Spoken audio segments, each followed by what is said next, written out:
Now, this girl left Christianity. I believe she turned into a Muslim or something like that, but we're about to find out anyways. While I can believe that Jesus was an existing human being, Right. I don't believe that he is a god. Okay, why?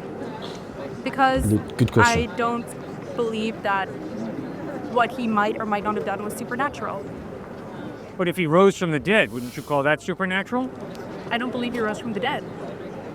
Okay, why? So wait, so the whole world just revolves about what you believe. Yeah, I don't. Have you tried to investigate? Have you tried? Let's get the video. Sorry for call pausing. that supernatural? I don't believe he rose from the dead.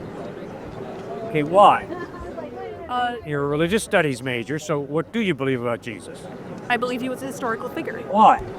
Because I'm going to grant you the assumption that everything in the Bible is true.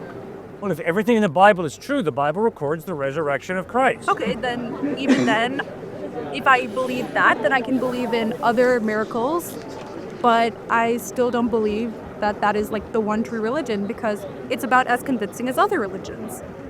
Okay, what's so convincing about Islam? It's not the same way Christianity is not. Well, if Jesus Oh my rose from the days. dead, the evidence is he's reliable. Man, if you die and rise from the dead, I promise to listen very closely to everything you have to say, because the evidence is you're reliable. So if Jesus Christ really historically rose from the dead, the evidence is he's reliable. You can trust it. Then wouldn't winged horses have flown down in Islam? No. There's no record in the I can't believe what's going on. Gospels of winged horses. The historical record is that Jesus rose from the dead. Okay, then why would you not give that same assumption to other religions? Well, you better believe I better be open. I better read the Quran. I better read the Bhagavad Gita. And then I better first ascertain, are they making an historical claim? Obviously, the Vedas and Upanishads are not. They're obviously communicating truth through mythology, which is fine, but they're not making an historical claim. Obviously, the Quran is making an historical claim. Muhammad really lived. And I think the evidence is that's correct. Muhammad was a real historical person. Now I got to read about it. How did Muhammad live his life? How did he treat people? What did he teach? And then I got to figure out, does the evidence point to Muhammad being reliable or does it not? I got to do the same thing with the Gospels. I got to read about Jesus, how he treated people, what he taught, how he died, how he rose from the dead, and I got to decide, does the evidence point to Jesus being reliable or does it not? So what do you think? So you only believe in it through the process of elimination, like a multiple choice test? You've eliminated Islam, you've eliminated Hinduism, you've eliminated Cow Taoism. No, I look for the evidence that supports. Wait, even if that was the case, let's play devil's advocate. Well, let's just say what she's saying is the truth. There's nothing wrong with that. So ruling out, you do that when you're trying to figure out what is the truth. Okay, well, I went here, for example, because I used to think this was it. But then after deciphering, the Bible even says, test the spirit. That's one way to find out. Test it. Test it. You will know a tree by the fruit it bears, not the fruits it talks about. So test what they're saying and you will know the truth. And you will know the truth and the truth will set you free. If you agree with what I'm saying, comment in the comments. But let's carry on. You've eliminated Islam, you've eliminated Hinduism, you've eliminated Cow Taoism. No, I look for the evidence that supports Muhammad, Siddhartha, Gautama Buddha, the avatars of Hinduism, Shirley MacLaine, Joseph Smith, Jesus Christ. And the evidence is that Christ lived the type of life that in my best moments I would wish I could live, but I haven't. The evidence is he taught amazing ethical teachings, incredible. The evidence is he died loving and forgiving his enemies from a cross where he was crucified. And the evidence is that 3 days after he died, he rose from the dead. That's why I trust him. And I have told you, and I'll tell you again, if you die and rise from the dead, I will listen very closely to everything you have to say. Because the evidence is you are reliable.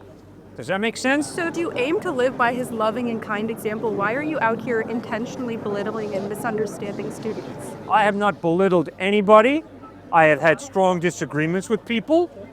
And in a liberal Which is arts okay. education, we believe in a free exchange of ideas, which means when we disagree, we go at it in terms of why do you believe what you believe? What's the evidence of what you believe?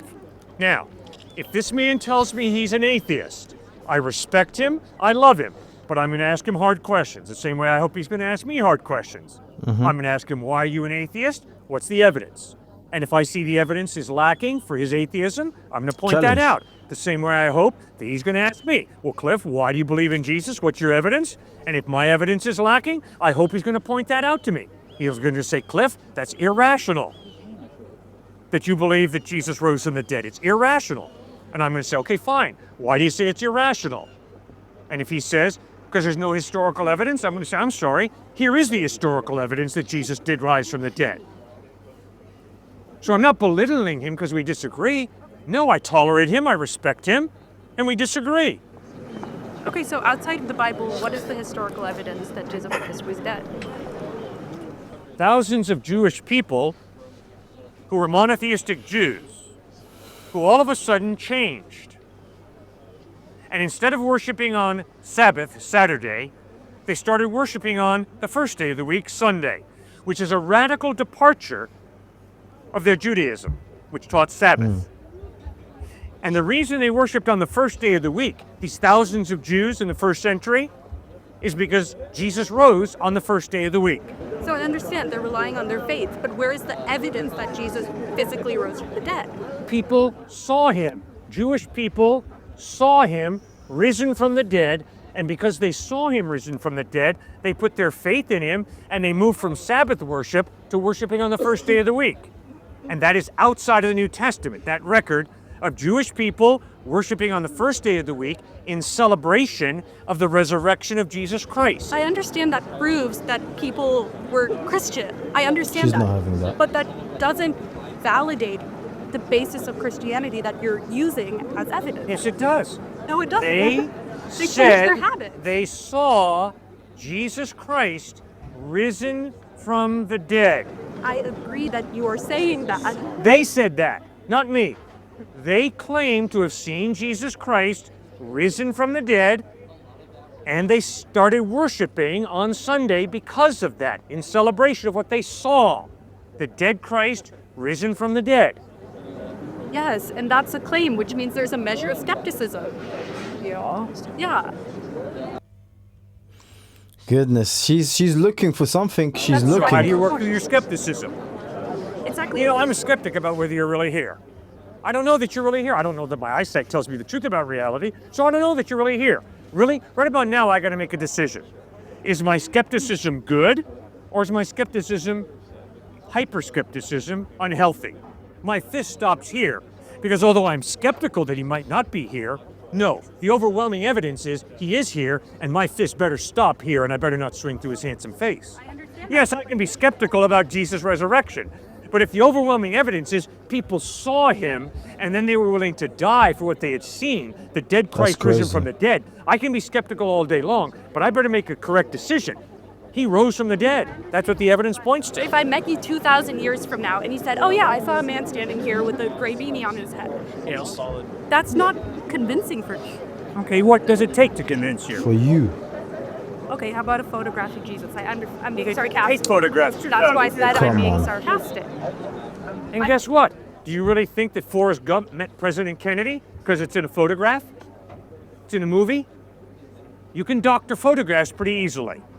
So are you sure you want to base your eternity on a On a photograph? photograph. Are you sure you want to base your eternity on a single religion by that logic? Oh, absolutely. Jesus lived an incredible life. By the way, Christ has impacted this world more than any other one individual. Ever. So you better, if you claim to be an educated person, read the Gospels and figure out, is Christ a quack? And if he is, reject him. Or if he's the truth, you better put your faith in him. But you better study him because he's influenced this world more than any other single individual. So if you claim to be an intellectual, if you claim to have a brain that's working, you owe it to yourself as a thinking person to read those Gospels.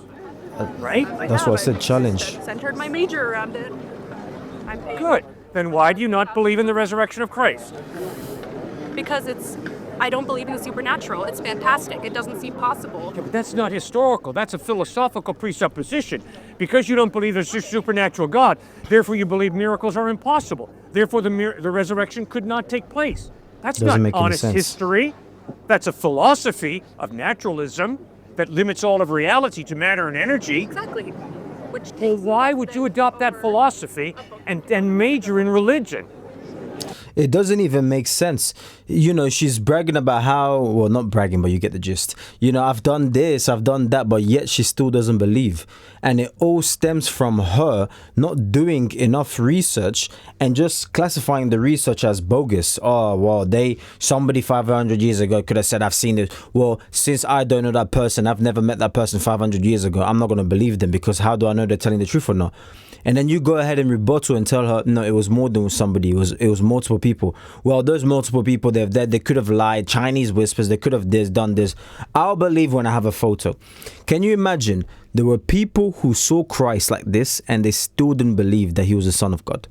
Can you imagine when Noah was saying, by the way, it's going to rain, all those years, people didn't believe.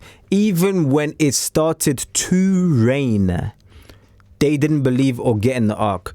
Even when the rain waters started becoming abnormally high, people were still, what is here?